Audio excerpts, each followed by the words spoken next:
이목집중, 화제 만발. 한 주 동안 뜨거웠던 핫한 소식들. 알찬 정보로 건강 레벨 올리고.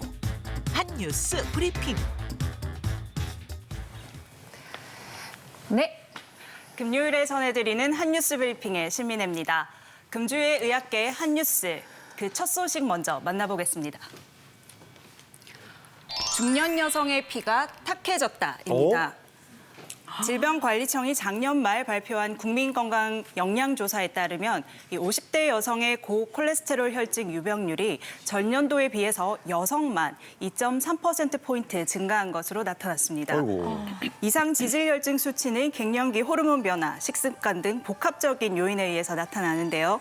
한국지질동맥경화학회에서 최근 발표한 이상지질혈증 팩트시트에 따르면 국내 여성의 이상지질혈증 유병률이 40대 39.1%, 50대 56.7%, 60대 71%, 70대 이상 75%로 연령대가 높아짐에 따라 가파르게 늘었습니다. 게다가 심근경색 등 심혈관계 질환 발병 위험도 역시 폐경 이후 여성이 이전 여성에 비해서 수십 배 높은 것으로 증가한 것으로 나타났습니다. 네, 두 번째 한뉴스입니다. 피 한 방울로 치매 발병 10년 전에 예측한다입니다. 와, 이거 좋다. 네, 혈중 단백질 수치로 치매 발병 여부를 예측할 수 있다는 연구 결과가 나왔습니다. 영국 유니버시티 칼리지 런던 퇴행성 신경질환 연구팀은 이번 달 국제학술지 네이처지에 10년 전에 치매 발병 가능성을 예측하는 바이오마커를 발견했다고 발표했습니다. 연구팀은 건강한 성인 52,645명의 혈액 샘플을 선별해 14년간의 추적 조사 결과 치매와 강력한 상관관계를 보이는 혈중 단백질들이 확인됐다고 밝혔는데요. 연구팀은 치매 예측 알고리즘은 알츠하이머병을 포함한 3가지 유형의 치매 발병률을 약 95%의 정확도로 예측한다고 밝혔습니다. 네, 오늘 세 번째 한뉴스입니다. 외로움도 공중보건 비상사태, 미국에선 지금입니다. 미국 캘리포니아주 샌마테오 카운티가 미국 최초로 외로움을 공중보건 비상사태로 선포했습니다. 샌마테오 카운티 감독위원회는 지난달 30일 이 외로움을 공중보건 위기로 선언하고 지역사회의 사회적 연결을 촉진할 수 있는 조치를 모색하기로 한 결의안을 통과시켰습니다. 이곳 지자체가 실시한 조사에 따르면 주민의 45%가 외로움과 고립감을 겪고 있다고 응답했는데요. 우리나라도 상황이 크게 다르지 않습니다. 보건복지부의 2023년 설문조사에 의하면 우리나라 1인 가구 5명 중 1명이 고독사 고위험군인 것으로 나타났습니다. 샌마테오 카운티의 외로움 비상사태 선포와 관련된 정책적 대응을 우리 사회도 참고할 필요가 있을 것으로 보입니다. 네, 오늘 마지막 한 뉴스입니다. 한 알만 먹어도 식사량 40% 줄이는 캡슐입니다. 네, 한 알만 먹어도 배부른 알약. 한 번쯤 상상해본 공상과학이 현실이 됐습니다. 미국 하버드대 생명공학과 교수와 MIT 기계공학과 교수 등 공동 연구팀이 한 알만 먹어도 음식 섭취량을 40%나 줄일 수 있는 알약을 개발했습니다. 연구팀은 인간과 위구조가 비슷한 돼지에게 이 캡슐을 먹인 후에 식사량을 측정했는데요. 108번의 식사를 하는 동안 돼지의 음식 섭취량은 약 40%나 줄었다고 합니다. 2022년 질병관리청이 발표한 자료에 따르면 이 한국 성인의 약 37.2%가 비만인데요. 또 이 비만은 국민 건강을 위협하는 대사증후군의 핵심 요인이기도 합니다. 이번에 발명된 캡슐이 전 세계 비만 퇴치를 위한 게임 체인저가 될지 또는 그림의 떡이 될지는 더 두고 봐야겠죠. 이상 신민혜의 한뉴스 브리핑이었습니다. 네, 감사합니다. 신민혜 기자였습니다. 자료로 모시겠습니다.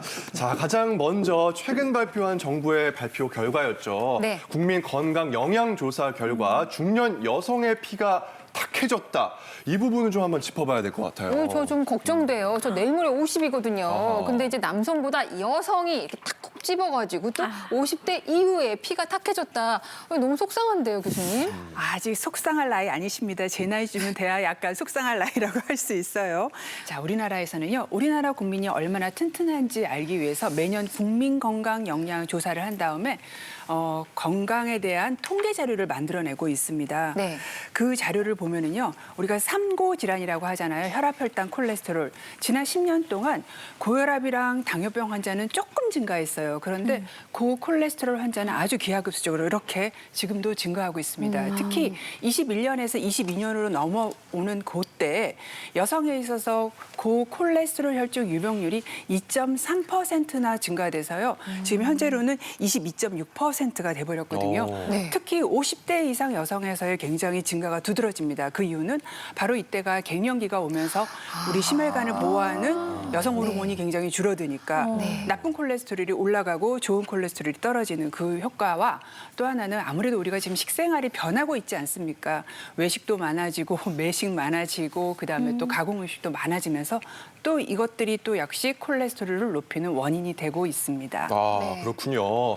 혈액이 탁해진다는 얘기는 나중에 혈관 질환이 발생할 수도 있다라는 네. 경고장을 받은 거나 마찬가지네요, 교수님. 네, 보통 남성과 여성분들은 많이 다르죠. 생긴 것도 다르고 드시는 것도 다르고 성격도 많이 다른데 이 혈관 질환의 특징도 좀 다릅니다. 남자분들은 좀 이른 나이에 잘 생기고 여성분들은 조금 늦은 나이에 잘 생기는데 그 이유를 설명하는 것 중에 바로 하나가 혈중 콜레스테롤 농도 변화인데요. 네. 파란색을 보시면 남성의 평균 콜레스테롤 농도인데 대략 남자분들은 30대, 40대, 50대가 전성기였다가 그다음에 쭉 떨어지고죠. 네. 근데 반면 여성분들은 50대 때부터 급격하게 올라가서 아이고. 60대, 70대. 그러니까 우리가 혈액 검사를 하면 남자분들은 한 40, 50대 콜레스테롤 높은 분들이 많은 반면에 여성분들은 50대가 지난 폐경 이후에 혈액 검사를 하면 이 콜레스테롤 수치가 높은 분들이 많아지는 게 바로 이런 이유고요.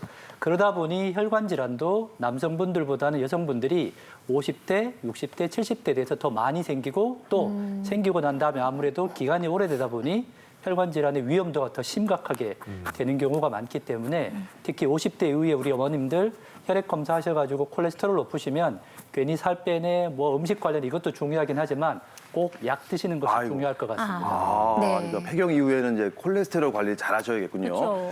저는 근데 그 신민혜 기자가 말씀해 주신 것 중에 이게 굉장히 확 와닿습니다. 이 외로움이 공중 보건 비상 사태다. 그러니까 외로워 이것도 코로나만큼 위험한 건가요? 이게? 지금 약간 오늘 안색이 외로워? 약간 외로운 안색이세요. 계속 외로워. 지금 그냥 맨날 얼굴빛이 외로워요. 그런 게 있어요? 그런 게 있어요. 허전해. 아니 근데 사실 요즘 독거노인뿐 아니라 1인 가구가 정말 많잖아요. 미국까지 갈 것도 없습니다. 우리 주변에도 너무나도 많아요. 사실 걱정돼요. 외로워. 저도 굉장히 와닿는 뉴스였어요. 그런데 이제 공중보건 비상사태를 선포한 거면 지자체에서는 어떤 대처를 해주는 거예요? 네, 먼저 카운티 정부의 계획을 보면요. 이웃과 더 가까이 잘 지낼 수 있도록 인프라들에 대한 투자를 더 확대를 하고요. 그리고 소셜미디어 같은 플랫폼들과 협력해서 이 주민들 간의 커뮤니티 모임을 활성화할 수 있는 방법을 제안을 하고 있습니다. 그리고 또 외로움을 전담할 부서를 설치해 달라면서 이 캘리포니아 정부에 이 부서를 담당할 관료를 뽑아줄 것을 또 제안을 하기도 했습니다.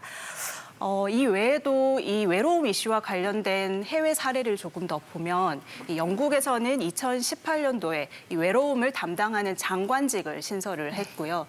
또 바다 건너 가까운 일본에서는 올해 4월에 이 외로움을 해결할 정책을 수립하는 태스크포스를 구성하는 법안이 발효될 예정입니다. 네, 그러니까 이제 외로움이 더 이상 개인의 문제가 아니라 네. 우리 모두가 함께 해결해야 할 사회적 문제다라는 말씀인 것 같은데요. 사실 혼자 살다 보면 아플 때가 가장 외롭거든요. 맞아요. 네, 혼자 아프면 외로워요. 겪어봤어요? 그럼요. 앞에서 막 울어도 본 사람처럼 얘기. 많이 외로웠죠. 네. 그래서 이렇게 1인 가구나 외로움을 겪는 분들에게 건강 수칙이 특히나 중요할 것 같습니다, 교수님. 네, 그렇습니다.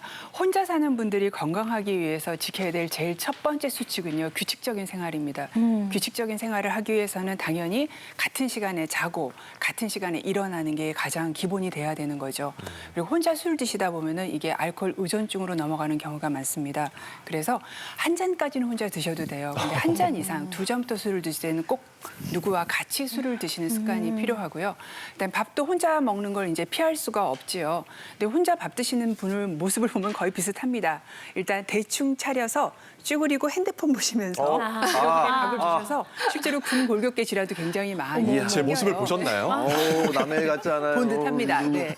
그렇기 때문에 식사를 하실 때는 일단 누구랑 같이 먹는 것처럼 혼자 먹을 때도 웬만큼 좀 정갈한 상을 나를 위해서 차리고 핸드폰 보지 말고 보고 싶고 이렇게 TV를 이렇게 무엇이든 물어보세요. 보면서 오. 드시면 좋겠지요. 네, 그렇게 하시는 게 좋고 주기적인 건강 검진 꼭 필요하고요.